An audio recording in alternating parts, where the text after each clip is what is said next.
Good afternoon, everybody. Welcome to Clydesdale Media Presents the News and Scott Riffs. This is something new we're trying. It's really kind of getting me outside my comfort zone where I love talking to people. I love asking people questions. I love doing a lot of those things. Talking to a camera is very new for me. So I'm going to get outside my comfort zone. I'm going to do these a little more often. And what I want to do is share like some news of the day. I want to be able to be more agile. And when something breaks in the CrossFit world, get on here, talk about it with the audience, all of those things. So this is just the beginning of kind of my new foray into this.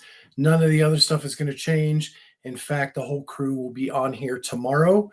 We are going to draft our fantasy fitness lineups for the Rogue Invitational tomorrow afternoon. So make sure to join us for that. I think it's actually 11:30 tomorrow Eastern time. So jump on for that and criticize who we pick to podium at the Rogue Invitational. So I want to start off by a couple little news bites that have been happening. I'm going to do some share screen here. But what I want to talk about is some things that have happened in the CrossFit space over the last 24, 48 hours. And I will do that now as I first am going to show Mr. Rich Froning, who made an announcement on the Sevon podcast yesterday that this last season was his last season on a team, and that he then followed that up with an Instagram post stating that I thought it was widely known that this year was my final year competing in the team division, but I guess it's news to many. I've had an incredible career to this point as an individual and on a team. From now on, whether I compete will be decided on a year-to-year basis, depending on what season of life we're in and how this old body feels. And then he goes on to thank his wife, the Mayhem community, the CrossFit community, and all of that. On the podcast, he said that he is very open to competing in the Masters division, and his plan is to do the Open, the age group online qualifier, and the age group semifinals this year, see how his body feels, and then from that point, decide whether he's going to try and compete at the games. Some other things I wanted to share is today, the athletes got into Rogue. And so let me see. I have to change this up a bit. I'm new to this, so let's try this again. Share screen. Here we go. So the first thing I'm going to share is the athletes this year are getting baseball jerseys. If you did not remember or didn't watch the Rogue Invitational last year, it was held at Dell Diamond Stadium, which is a baseball stadium in Round Rock, Texas, just outside of Austin. Here's Amanda Barnhart's baseball jersey that she will be receiving once she checks in today. So the theme of this year, different than the cowboy stuff from last year, looks like it is going to be a baseball themed event. Then we're going to take a look at some of the athletes as they got there. And I found some comical things, so I just wanted to share those. I'm going to try this one. No, this one. So our friend Annika Greer showed up today, and she is getting tutored on how to swing a bat. So I'm going to play this, and you tell me, do you think Annika has ever played baseball or softball? Sure. That worked.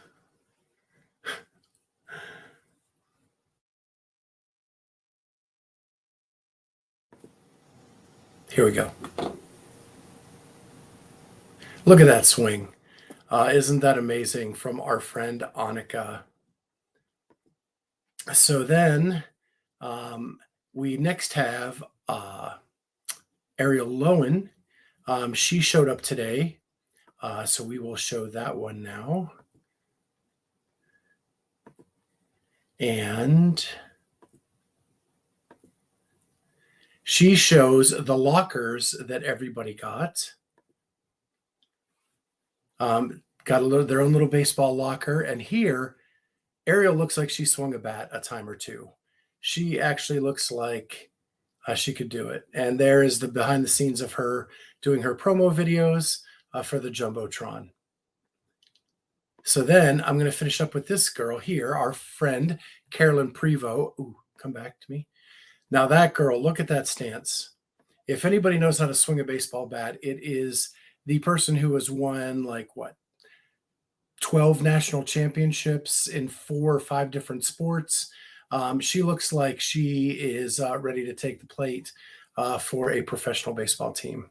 So it looks like it's a fun time down there in Round Rock, and we cannot wait for that to start tomorrow. Event 1 will be tomorrow. It has not been announced. There has been speculation that that will be a ruck run because the athletes were asked to bring shoes, trail running shoes. But that is all that we have heard. We don't have any official announcement as to what that event will be, but we kick off tomorrow and then a full slate of events on Friday, Saturday, and Sunday. Our show is planning to cover that, get some interviews with some of the athletes down there, and keep you up to speed as to everything that's going on down at the Rogue Invitational. So the big reason I wanted to come on here today is this is my big riff of the day. Most of you know that I volunteered at the Masters Fitness Collective over the weekend. And through that experience, I wanted to share some things about the volunteer experience. And for those of you who don't know, I started CrossFit in 2011. I geeked out about it pretty quickly, and I volunteered for my first regional in 2014 in Cincinnati for the Central East Regional. At that event, I was on the event team. Basically, I was handing out all of the shirts to the volunteers as they came in, and then all of the media and the volunteers came through a separate door than the public. And so I was just checking to make sure they were on a list. They were supposed to be coming through that door. That was my gig for my first ever volunteer experience. After that, I moved into security, where I did security around the floor as well as Athlete Village, and just made sure that only athletes were allowed into their area. And so did that for a couple of years. 2017 was my first games volunteer experience. I was actually on the equipment team on the North Park, where we changed out the equipment that was going on there. That was the year of the straw bale hurdles, 5 of them, as well as the first year of the cheese curd, the strongman sphere. We had to reset all of that stuff. And so I've volunteered at other events, Rogue. I've been a judge at regionals, Rogue, different events like that. And so what I wanted to share is that this community of volunteers is one of the most amazing groups of people that I have ever been around. They do all of this for no fame, no glory, no pay. And I consider them the rock that is what CrossFit is built on. Without these volunteers, the cost to be able to do business at these events would increase so much that a lot of the event planners and the event coordinators would not be able to do what they do today. They work long hours. They do it all with a smile on their face because they love CrossFit and they love the CrossFit community. One of the coolest things it is so apparent that the athletes appreciate everything that the volunteers do. This past weekend, I was thanked continuously by athlete after athlete after athlete for putting in the time to make sure that they had an event to go to and that they could participate in. And that is pretty universal, no matter what event I have attended or volunteered at. So and the other thing I want to say is they're a very self-sufficient group. Like, you tell them what to do, they'll go do it. You don't need to be on them all the time. They just know. A lot of them have been around for 5, 7, 10 years and have been doing this a very long time through the evolution of the sport. They've done regionals, they've done sanctionals, they've done semifinals. You name it, they've done it. But I want to point out that some competitions are very good to the volunteers and some competitions are not so good. And I want to point out a few things.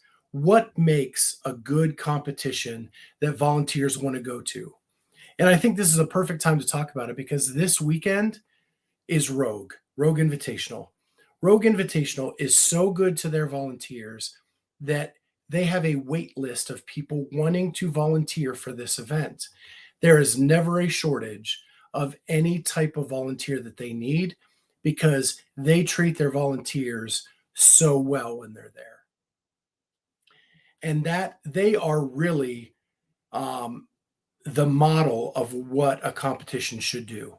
Now, granted, not all events have the money that Rogue does, but I have also been to other events that are really close to Rogue and people that do such a good job. And I'll point out Wilson Pock, who did the Syndicate Crown this year and did the MAC for years, MAC Fest, the MAC community event, MAC the semifinal, MAC the sanctional. They always treat their volunteers with a lot of respect and make sure that they are well taken care of during the process. So the first thing that makes a good comp is structure. To make sure that you have a lead of every single division that you need a volunteer in, whether that be judging, equipment, athlete control, scoring. And there are plenty of mentors out there that are willing to discuss what that structure should be and how to plan that out. And there are so many leads and so many people who have done these jobs that you can just stick them in that spot and they will take it and they will run. And you don't have to do anything. You don't have to micromanage that. You just have to let them go and just be the support for the overall volunteers. And as I've said over and over again, these volunteers are experienced and they're knowledgeable. They've seen a lot of things in their times as a volunteer, and they can handle a lot of things. So again, just to recap, reach out to people who have done this and do it well and kind of just mimic that plan. Volunteers are all about actions, not words. It is great to get thank yous.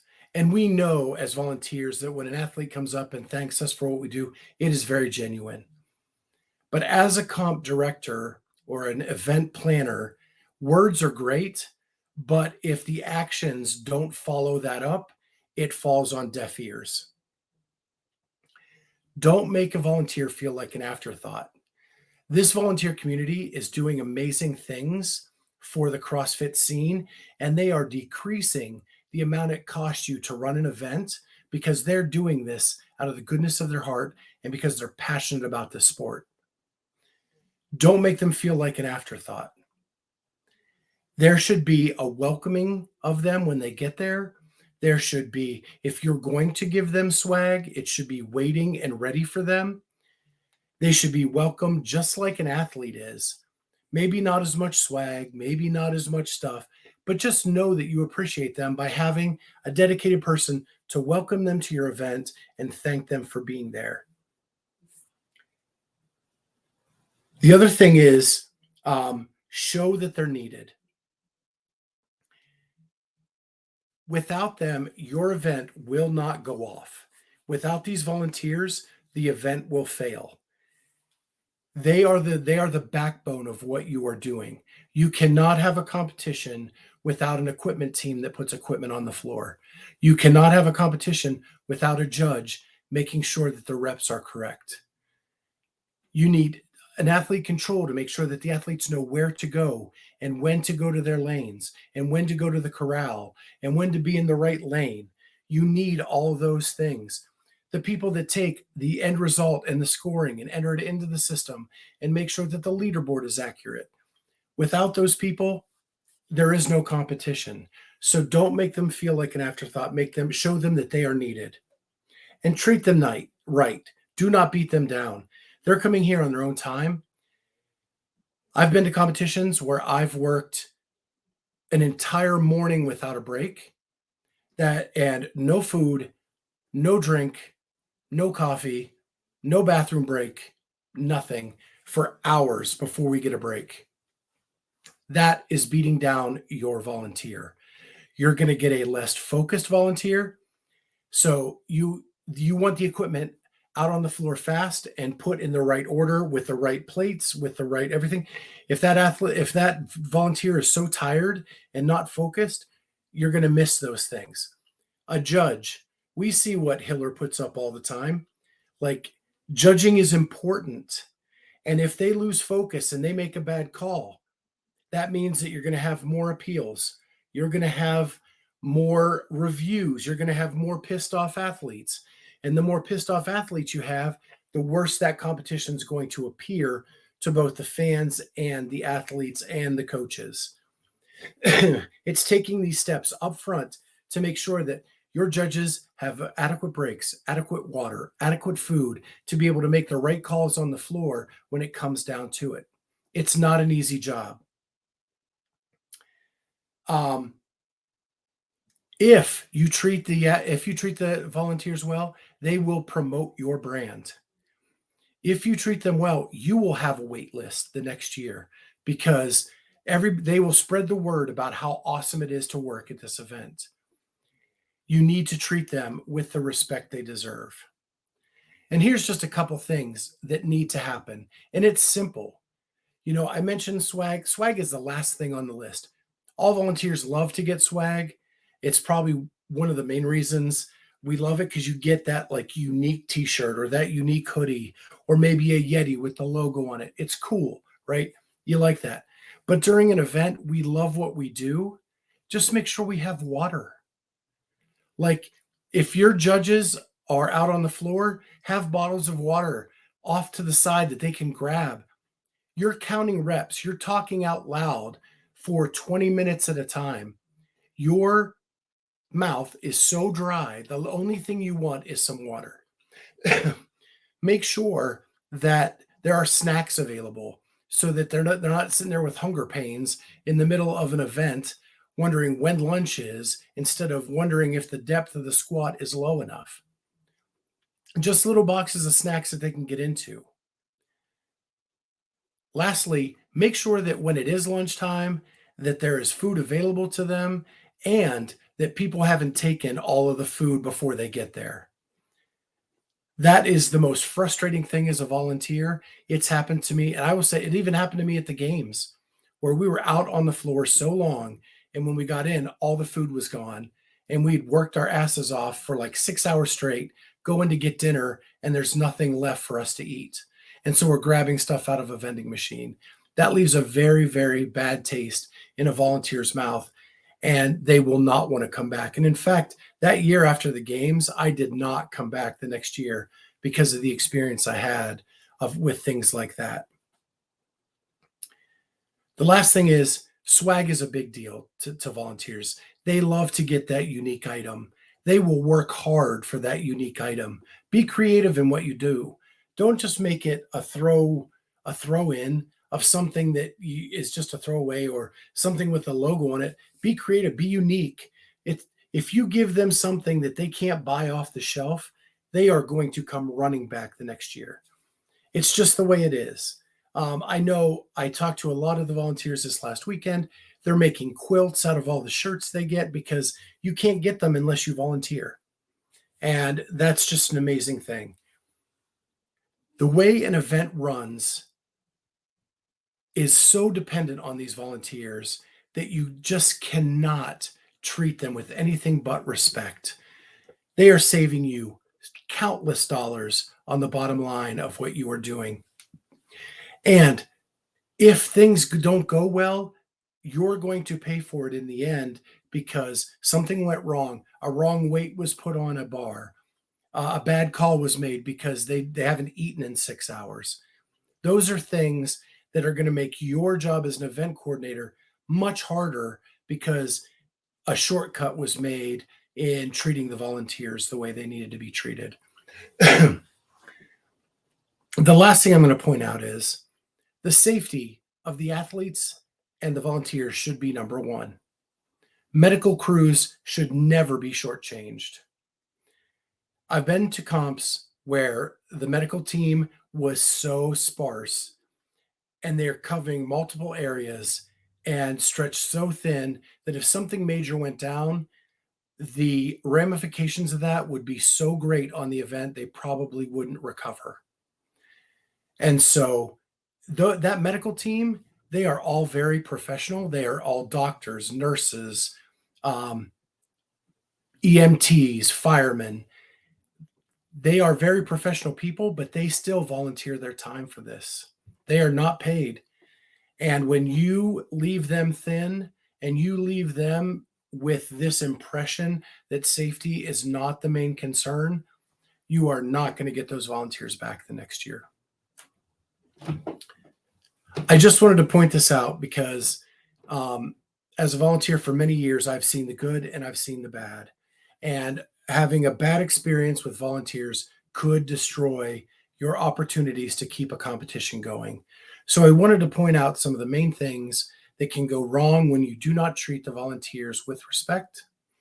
And these are just a few of the things. Just make sure they have water, make sure they have food, make sure that they are safe in the conditions that are happening, and that they can do their job the way they want to do the job with 100% accuracy, doing the best that they can do for the competition and everybody. This group loves the sport of CrossFit, and they want it to succeed. They want to do the best job possible. And you just have to support them so that they can do that. And if you support them, they will pay you back tenfold in spreading the word of how great you are as a comp director. So please, if you're a comp director, take this advice, reach out to a mentor, reach out to somebody who knows how to do this stuff so that when you have your competition, you are prepared for these things. So many people have done it before you. Reach out to them and let them lead you down the path you need to go to have a successful competition. And with that, that is my riff for today. Again, we will be back on the air tomorrow at 11:30 doing our draft for the Rogue Invitational. And if you like what you heard, make sure you hit that like button, subscribe to the channel, and hit that notifier so you're the first to know when new episodes are released. With that, I will say good night, and I'll see you tomorrow for the draft for the Rogue Invitational. Thank you so much.